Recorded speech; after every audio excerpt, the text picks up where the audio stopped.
Hi everybody, today we're going to talk about the registration process for your medical interpreter certification. I'm going to give you a list of requirements that you will need to fulfill. We're going to go over the steps that you need to take for registration. You're going to want to write this down, so go get your pen and paper and let's go. Hello again, welcome to Interpreting Simplified. For those of you who haven't met me yet, my name is Jeanette. Bienvenidos a Interpreting Simplified. Today we're going to talk about the registration process. What does the registration process look like? Is it easy? Is it long? Are there a lot of requirements? Well, we're going to go over all of that today, and it's fairly simple. You're going to bear with me because I wasn't able to memorize both websites. I have trouble memorizing scripture. I could not memorize this either. So I'm going to be referring to my notes from time to time. So the first step is paying the fees. CCHI has an initial fee of $231. That includes a non-refundable $40 application fee and the $191 for the core CCHI examination, which is the written test, and that's valid for 6 months. NBCMI has a registration fee of $35. The second thing they're going to need from you is identification.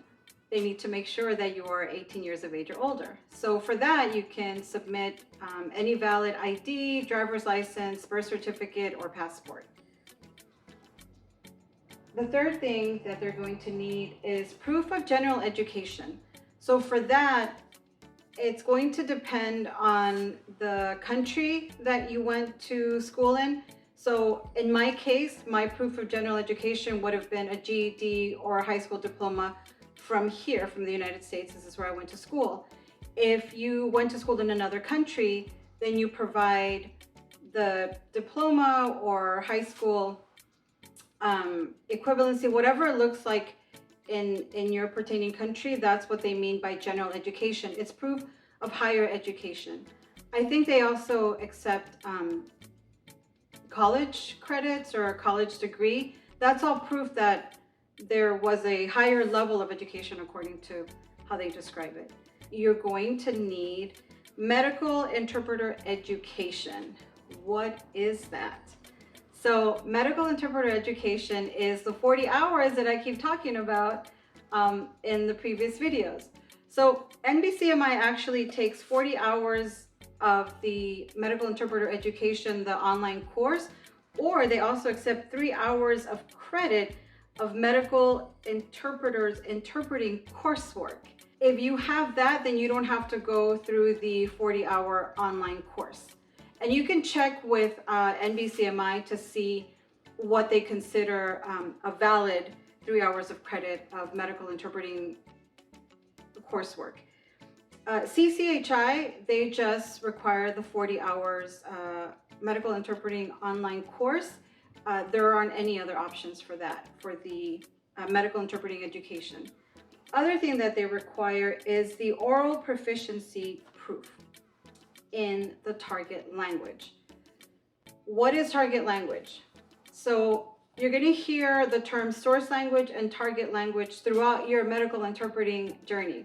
The source language is the language that is being spoken, and the target language is the language that is being interpreted into. The target language is your non-native language. And I'm going to have to read this from my laptop because the options, there's a list of options. So I'm going to read what it says. Candidates must submit proof of oral proficiency in the target language by submitting a BA, an MA, a PhD, or any other degree from an institution of higher education where the target language is spoken, or a high school diploma from a high school in a country where the target language is spoken, or 24 plus semester college credit hours for the target language.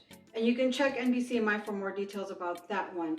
Now, if you don't have any of this, which for me, in my case, I didn't, because I didn't have any of this from the target language, that's when you would take the language assessment test that I mentioned in the previous video.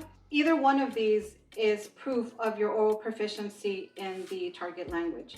So that's it. So what do you have to do? You have to pay the fees, you have to submit proof of ID, proof of general education, medical interpreting education, which is the 40 hours of the online course, or for NBCMI, the option of the 3 hours credit of medical interpreting course, and your oral proficiency proof in the target language. If you don't have that, then it would be the language assessment. So those are the 5 steps for the registration process. Again, generally they're similar, but you also always want to confirm on the website once you've chosen which one you're going to go with, because sometimes these requirements that I'm sharing with you have been changed, updated. So I just want to make sure this is just a general review. For specifics and actual registration steps, you want to refer to the website on those.